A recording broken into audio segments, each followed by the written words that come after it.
Hi folks, Chris Voss here from thechrisvossshow.com, thechrisvossshow.com. Hey, we're coming here with another review of an excellent phone, the HTC One M8 from AT&T with the fastest download and upload speeds. Thanks to them for sharing the phones with us. Be sure to give us a like, subscribe to us on YouTube. We're going to be reviewing this today, and of course doing versus comparisons coming up, versus comparing this phone with all the other phones in the marketplace. So subscribe to us so you can get those updates as they come out.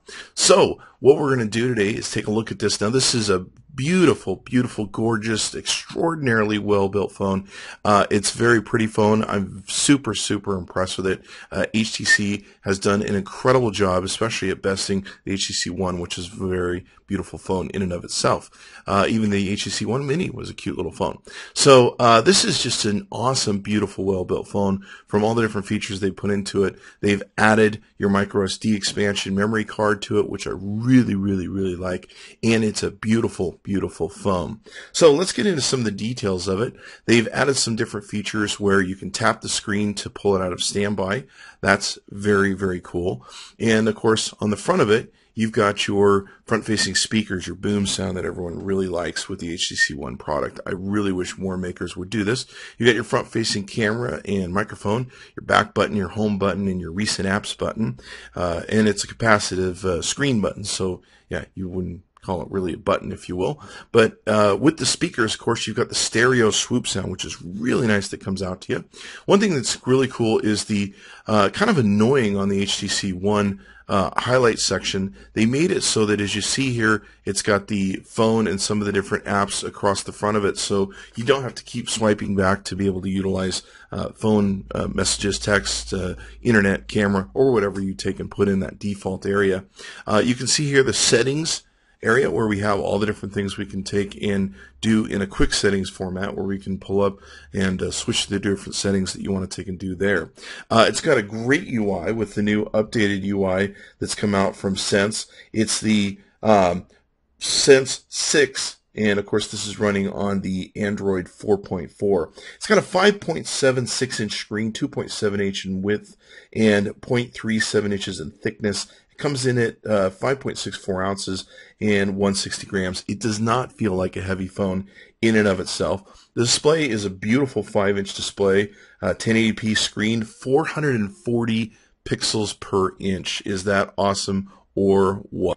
Now, it's got the super fast latest Qualcomm Snapdragon 801 in it. It's a quad-core 2.0 gigahertz Kraut 400, 2 gigabytes of RAM, 16 gigabytes of built-in storage, and 10 maximum user storage you can have in it. Now, this is upgradable up to 28 gigabytes of storage with a micro SD card that you can take and put in the side, which is really freaking awesome. It's got a 2600 milliamp hour battery in it, and of course NFC technology, all that good stuff.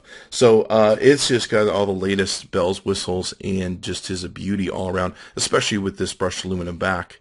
Now you can see here we've got the dual camera there at the top. We've got the dual flash. We've got your rear-facing camera, and of course just the beautiful anodized background of this device that just feels so comfortable and looks so well. Across the top, you've got this beautiful plastic piece. There's an IR blaster, of course, in there, and the power button and some microphones. Down the left side, we have the SIM card tray. Down the bottom, we have your charge sync area and, of course, your earphone jack. And on the right-hand side, we got your volume rocker button. And the top right is where the micro SD card goes in. Now, the battery is sealed inside of the case. Okay, so here we have your Geekbench 3 score. Now, HTC has admitted that this has got the same sort of cheating benchmarking settings that it takes and does, where it cranks up the processor once it determines that you're running a benchmarking app. But everyone's doing it, so we're just going to present it to you. You can take a look at the scores there and compare them with everything you're doing. If everyone's doing it, well, I guess it'll give you some sort of benchmarking. Here you can see the camera. The camera's really nice. You've got your camera, video, Zoe camera, pan, dual capture, and selfie modes. The dual capture is really cool, and of course with the secondary camera is on the back, you can expand this and of course narrate and everything else. You're looking at a 4 megapixel camera and a 5 megapixel front-facing camera. The front-facing camera's got really good detail, and it's got dual LED flash, It's got a 2.0 aperture size, 28 millimeter focal length. Here's the Zoe camera, of course, where you can capture stills of video with one button, and it compiles everything into, like, stuff you can watch and play with. A lot of people like this feature with the unit. It comes with 1080p HD at 60 frames per second.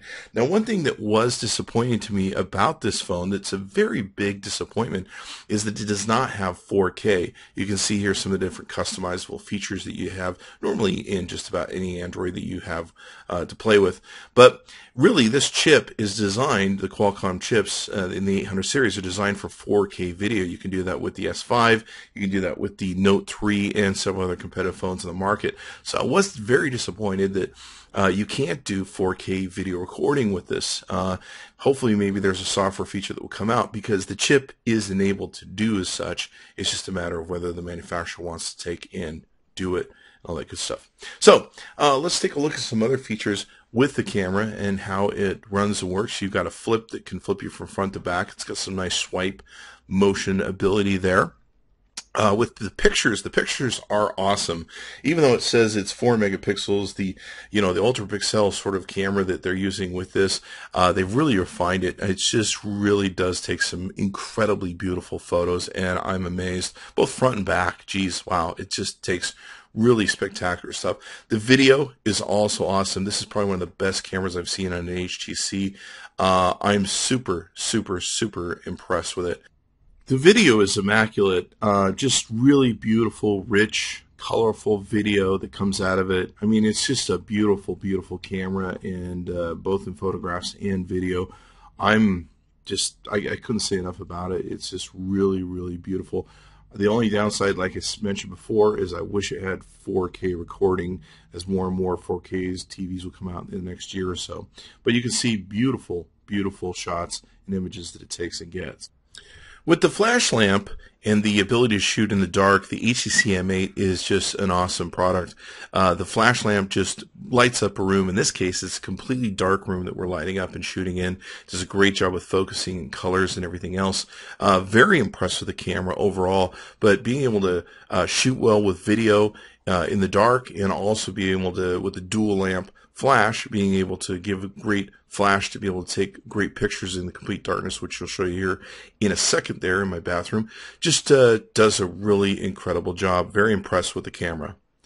Here you can see the swipe left to right. It will bring you into highlights out of standby mode. There's also, if you're in standby mode, the ability to pull down from the top and activate the call microphone, and you can make calls from it, just like you can pull it out of standby just by tapping on the front. So it's kind of some interesting features.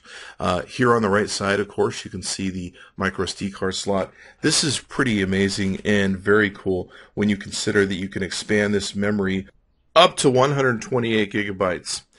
So, all in all, I really like the HTC One M8. The One series from HTC just keeps getting better and better, and the improvements are just awesome. It's definitely a very compelling phone and a beautifully designed phone, a very elegant phone to take and have. It really comes down to you and what you like. Be sure to go to AT&T.com. It's AT&T.com with the fastest downloads and upload speeds. Chris Voss tested, Chris Voss approved. Tell him Chris Voss sent you.